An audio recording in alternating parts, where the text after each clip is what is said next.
Welcome, welcome all. Make sure you subscribe to the Reagan Peters Show. We got another good one for you. This is an amazing interview by the Secretary of State, Marco Rubio, being interviewed by the Ghost Lady, or that's what she's called by a lot of the people on the social media. And a staunch lefty, she doesn't apologize for it. But anyhow, it was a good interview.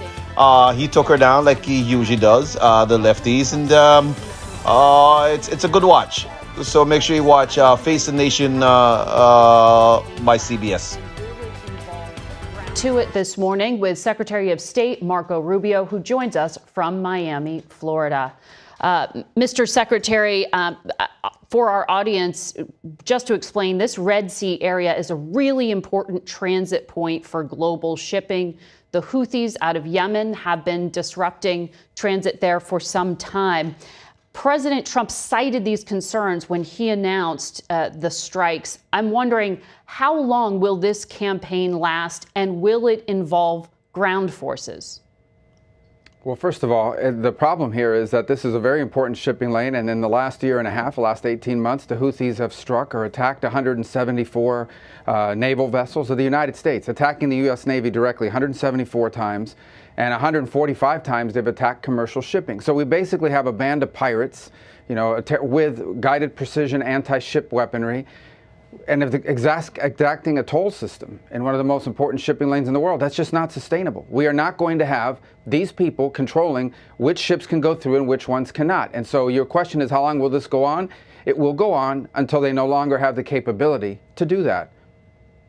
Well, what does U.S. intelligence tell us at this point? Because the U.S. had been conducting strikes for some time, but has not stopped the Houthis. So What's going to be different right now? Do you have more fidelity in the intelligence that would make this more successful? Well, those strikes were retaliation strikes. So they launched one missile, we hit the missile launcher, or we sent something to do it. This is not a message. This is not a one-off. This is an effort to deny them the ability to continue to constrict and control shipping.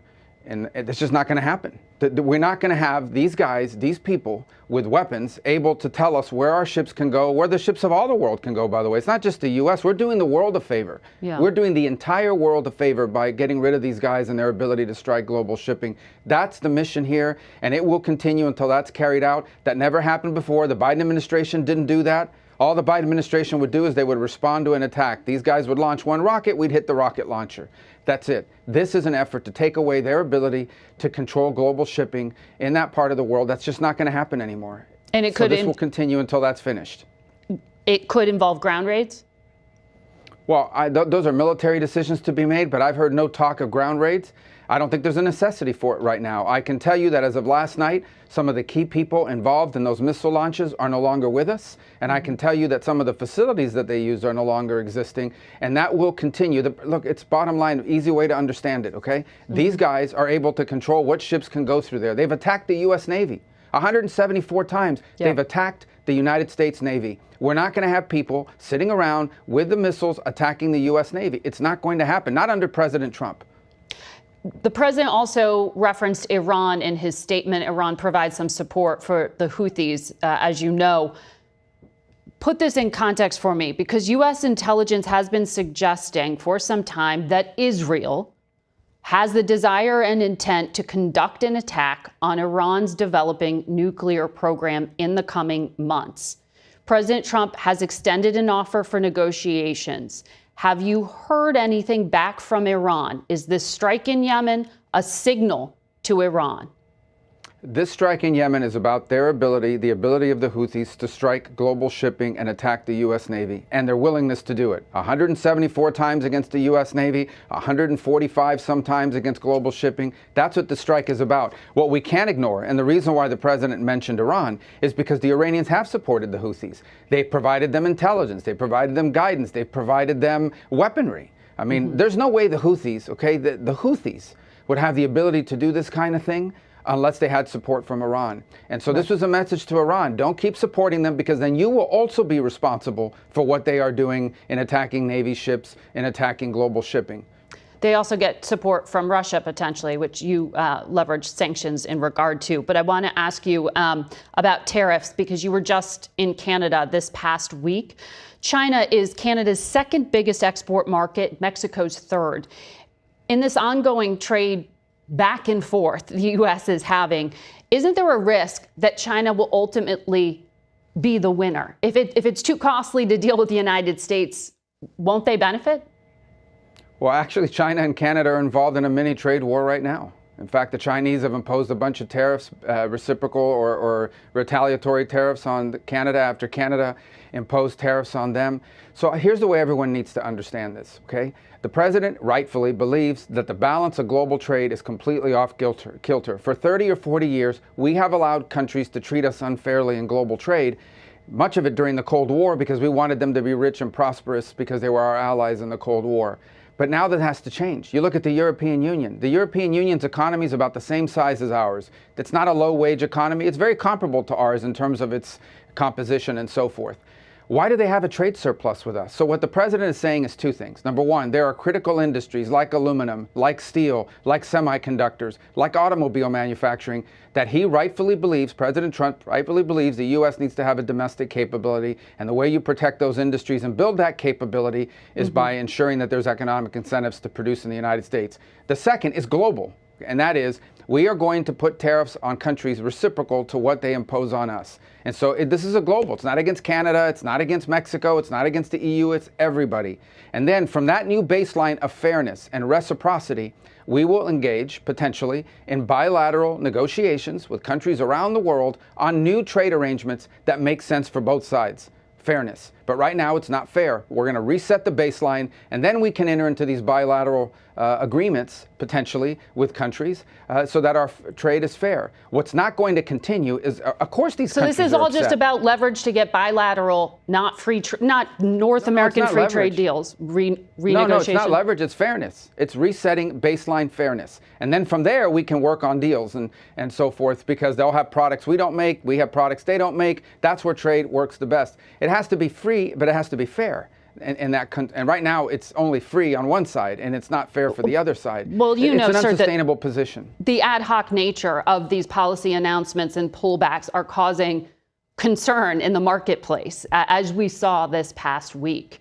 So I heard you describe what seemed like a strategy to get to negotiations on a bilateral front. You also seem to negotiate, you say this was national security minded, but then we also see comments by the president of like 200% tariffs on champagne. That's not a critical industry for the United States. That seems more emotional. No, that's called retaliation. That's what happens in these trade exchanges. They're going to increase tariffs on. They already have high tariffs. They're going to add more to their tariffs. Fine. Then we'll have to find something to. I mean, you tell me. I mean, Canada's going after whiskey and orange juice and in retaliation. Yeah, exactly. So that sounds pretty petty to me as well. So what's the difference? The point is, I get it. I understand why these countries don't like it, because the status quo of trade is good for them. It benefits them. They like the status quo. We don't like the status quo. We are going to set a new status quo, and then we can negotiate something, if they want to, that is fair for both sides. But what we have now cannot continue. We have deindustrialized this country. Okay, deindustrialized the United States of America. There are things we can no longer make, and we have to be able to make in order to be safe as a country and in order to have jobs. That's why we had a Rust Belt. That's why we've suffered all these important jobs that once sustained entire communities wiped out by trade that basically sent these factories, these jobs, this industrial capability to other places. That cannot and will not continue. President Trump, this is no mystery. He's been talking about this since the 1980s, actually, even before he was a political figure. This is going to happen, and it's going to happen now. I want to ask you about Russia. You said Envoy Steve Witkoff's meeting with Vladimir Putin that happened last week would answer the fundamental question of whether we're moving towards a ceasefire or whether Putin is using a delay tactic. You spoke with Sergei Lavrov, the foreign minister, yesterday. Is this a delay tactic? Well, I think that was a promising meeting. As I've said repeatedly, we're not going to negotiate this in the public. Hopefully we'll have something to announce at some point fairly soon. I can't guarantee that.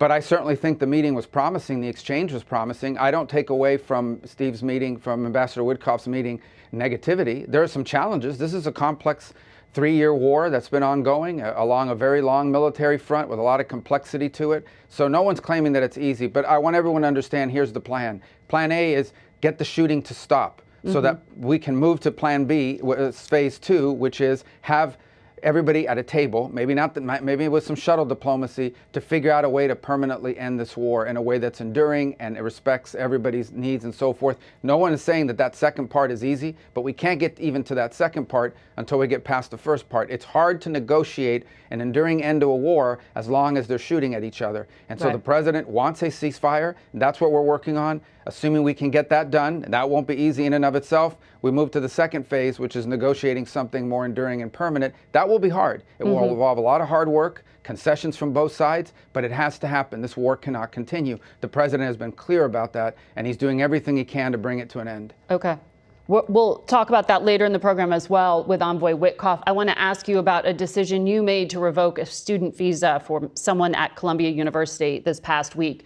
The Wall Street Journal editorial board writes, the administration needs to be careful. It's targeting real promoters of terrorism, not breaking the great promise of a green card by deporting anyone with controversial political views.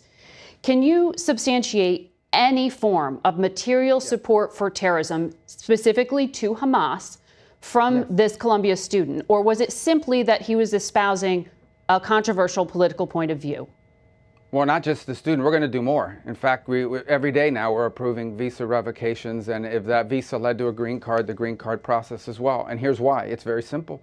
When you apply to enter the United States and you get a visa, you are a guest. And you're coming as a student, you're coming as a tourist, or what have you. And in it, you have to make certain assertions. And if you tell us when you apply for a visa, I'm coming to the U.S. to participate in pro-Hamas events, that runs counter to the foreign policy interest of the United States of America. It's that simple. So you lied. You came. If you had told us that you were going to do that, we never would have given you the visa.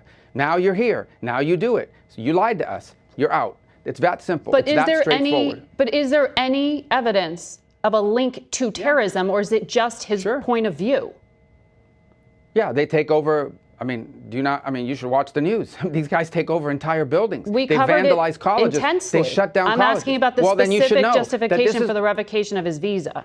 Was there any evidence of material support for terrorism? Was the negotiator negotiating on behalf of people that took over a campus, that vandalized buildings? Negotiating over what?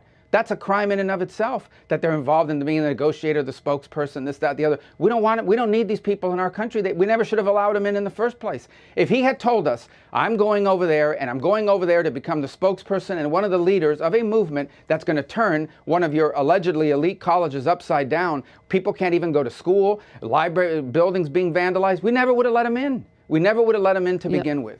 And now that he's doing it and he's here, he's going to leave, and so are others, and we're going to keep doing it. And by the way, I find it ironic that a lot of these people out there defending the First Amendment speech, alleged free speech rights of these Hamas sympathizers, they had no problem, pressuring social media to censor American political speech. So I think it's ironic and hypocritical. But the bottom line is this. If you are in this country to promote Hamas, to promote terrorist organizations, to participate in vandalism, to participate in acts of rebellion and riots on campus, we never would have let you in if we had known that. And now that we know it, you're going to leave. Is it only pro-Palestinian people who are going to have their visas revoked, or are other points of view as well? No, I think anybody who's here in favor. Look, we want to get rid of Tren de Aragua gang members. They're terrorists too. The president designated them, asked me to designate, and I did, as a terrorist organization. We want to get rid of them as well. We don't want terrorists in America. I don't know how hard that is to understand. We don't want people in our country that are going to be committing crimes and undermining our national security or the public safety. It's that simple. Especially people that are here as guests. That is what a visa is. I don't know where we've gotten it in our head that a visa is some sort of birthright. It is not. It is a visitor into our country. And if you violate the terms of your visitation, you are going to leave. Okay. Secretary Rubio, I'd like to have you back, talk to you about a lot more on your plate another time, but we have to leave it there. Thank you.